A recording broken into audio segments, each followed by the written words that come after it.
పశ్చిమాసియాలో ప్రస్తుతం America Iran మధ్య కాల్పుల విరమణ కొనసాగుతోంది. కానీ ఈ యుద్ధం వెనుక దాగి ఉన్న భయంకరమైన నిజాలు ఇప్పుడు ఒక్కొక్కటిగా బయటకు వస్తున్నాయి.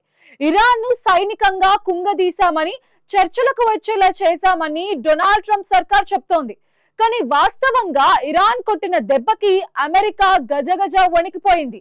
కోట్ల రూపాయల విలువైన అధునాతన రాడార్స్, గగనతల రక్షణ వ్యవస్థలు ఉన్న ఇరాన్ ఒక పాతకాలపు యుద్ధ విమానంతో అమెరికా పరువు తీసేసింది.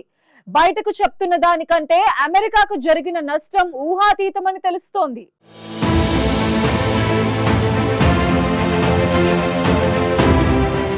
పశ్చిమాసియాలో అమెరికా ఇరాన్ మధ్య కాల్పుల విరమణతో అక్కడ ఇప్పుడిప్పుడే సాధారణ పరిస్థితులు నెలకొంటున్నాయి. అయితే బయటకు కాల్పుల విరమణ కొనసాగుతున్నట్టే కనిపిస్తున్నా వాస్తవ పరిస్థితి మాత్రం భిన్నంగానే కనిపిస్తోంది. ఈ యుద్ధం పూర్తిగా ఆగిపోయిందా, లేక ఇది కేవలం తాత్కాలిక విరామమా? మళ్లీ శాంతి చర్చలు మొదలవుతాయా, లేక ఉద్రిక్తతలు పెరుగుతాయా అన్న ప్రశ్నలకు స్పష్టమైన సమాధానం ఇప్పటికీ దొరకడం లేదు. ఈ అనిశ్చితి పరిస్థితులే అంతర్జాతీయ స్థాయిలో ఆందోళనకు కారణమవుతున్నాయి. అయితే ఈ యుద్ధంలో తామే పైచేయి సాధించామని, ఇరాన్ను సైనికంగా బలహీనపరిచామని అగ్రరాజ్యం ప్రకటిస్తోంది. తమ దాడుల వల్ల ఇరాన్ కీలక మౌలిక వస్తువులు దెబ్బతిన్నాయని, ఆ దేశాన్ని ఒప్పందానికి వచ్చే పరిస్థితికి తీసుకొచ్చామని చెబుతోంది. కానీ మరోవైపు అంతర్జాతీయ మీడియా కథనాలు మాత్రం వేరే కోణాన్ని చూపిస్తున్నాయి. బయటకు చెప్పిన దానికంటే యుద్ధంలో జరిగిన నష్టం మరింత ఎక్కువ ఉండొచ్చని విశ్లేషకులు అభిప్రాయపడుతున్నారు. ముఖ్యంగా అమెరికా సైనిక వ్యవస్థకు గణనీయమైన దెబ్బ తగిలిందనే సంకేతాలు వినిపిస్తున్నాయి.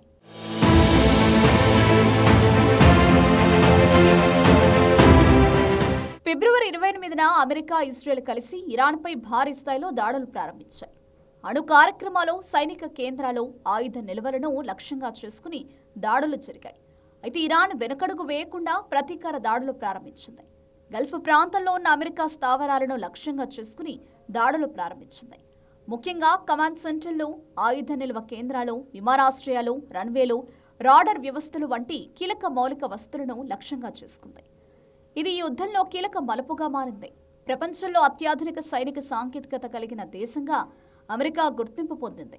గగనతల రక్షణ వ్యవస్థలు, రాడార్ నెట్వర్క్లు, మిసైల్ డిఫెన్స్ వ్యవస్థలు అమెరికా బలాన్ని సూచిస్తున్నాయి.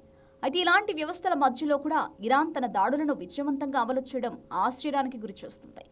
ముఖ్యంగా పాతకాలపు F-5 యుద్ధ విమానాలను ఉపయోగించి దాడులు చేయడం అమెరికా సైన్యాన్ని కూడా కొంతవరకు ఆశ్చర్యపరిచింది. కేవలం సాంకేతికత మాత్రమే ఉంటే సరిపోదని, వ్యూహం, సమయపాలన, మానసిక ధైర్యం కూడా యుద్ధంలో ఎంతో ముఖ్యమని ఇరాన్ నిరూపించింది.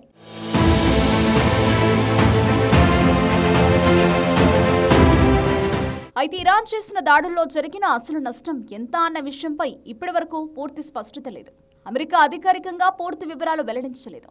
ఇదే అంశంపై అమెరికా రాజకీయ వర్గాల్లో కూడా చర్చలు మొదలయ్యాయి. ట్రంప్ యంత్రాంగం పారదర్శకంగా వ్యవహరించడం లేదని, యుద్ధంలో జరిగిన నష్టాన్ని దాచిపెడుతున్నారని విమర్శలు వినిపిస్తున్నాయి. ఈ విమర్శలు కేవలం ప్రతిపక్షం నుంచే కాదు, అధికార పార్టీలోని కొంతమంది నేతలు కూడా చేస్తున్నారు. యుద్ధం అంటే కేవలం సైనిక పోరాటం మాత్రమే కాదు, అది భారీ ఆర్థిక భారాన్ని దేశంపై వేస్తుంది. ఇరాన్తో జరిగిన యుద్ధం కూడా అదే పరిస్థితిని తీసుకొచ్చింది. ఇప్పటికే పెంటగాన్ అమెరికా పార్లమెంట్ను అదనంగా $200 బిలియన్, భారత కరెన్సీలో దాదాపు 18 లక్షల కోట్ల రూపాయల నిధులు ఇవ్వాలని కోరినట్లు తెలుస్తోంది. అంతేకాదు, యుద్ధం ప్రారంభమైన మొదటి వారంలోనే అమెరికా దాదాపు $11 బిలియన్ ఖర్చు చేసినట్లు అంచనాలు వెలువడుతున్నాయి. ఇదే సమయంలో ట్రంప్ ప్రభుత్వం ఇప్పటికే $1.5 ట్రిలియన్ రక్షణ బడ్జెట్ను ప్రతిపాదించింది. ఇది గత ఏడాదితో పోలిస్తే దాదాపు 50% ఎక్కువ. యుద్ధ పరిస్థితులను ముందుగానే ఊహించి భారీగా ఖర్చు పెంచినట్లు తెలుస్తోంది. కానీ యుద్ధం కొనసాగితే ఈ ఖర్చు మరింతగా పెరగడం ఖాయమని విశ్లేషకులు చెబుతున్నారు. కేవలం యుద్ధం చేయడమే కాదు, దెబ్బతిన్న మౌలిక వస్తువులను పునర్నిర్మించడం కూడా ఇప్పుడు అమెరికాకు పెద్ద సవాల్గా మారింది. దీనికి కూడా బిలియన్ల డాలర్ల ఖర్చు అవసరమవుతుంది.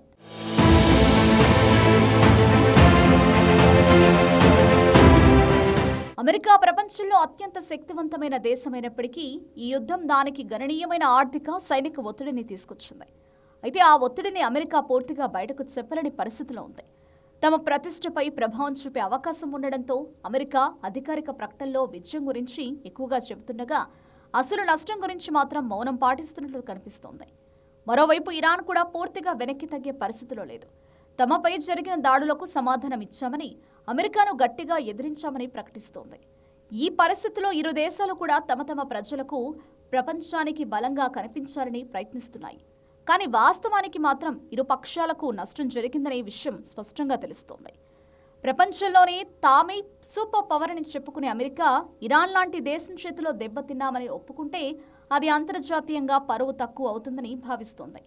అందుకే నష్టాన్ని తక్కువ చేసి చూపే ప్రయత్నం చేస్తోంది. అయితే దెబ్బతిన్న రక్షణ వ్యవస్థలను బాగు చేయడం అనేది చిన్న విషయం కాదు. దీనివల్ల అమెరికా ఆర్థిక వ్యవస్థపై కూడా ఒత్తిడి పెరుగుతోంది. చర్చలకు సిద్ధమని చెబుతున్నా లోపల మాత్రం ఇరాన్ ఇచ్చిన షాక్ నుంచి అమెరికా ఇంకా కోలుకోలేకపోతోంది.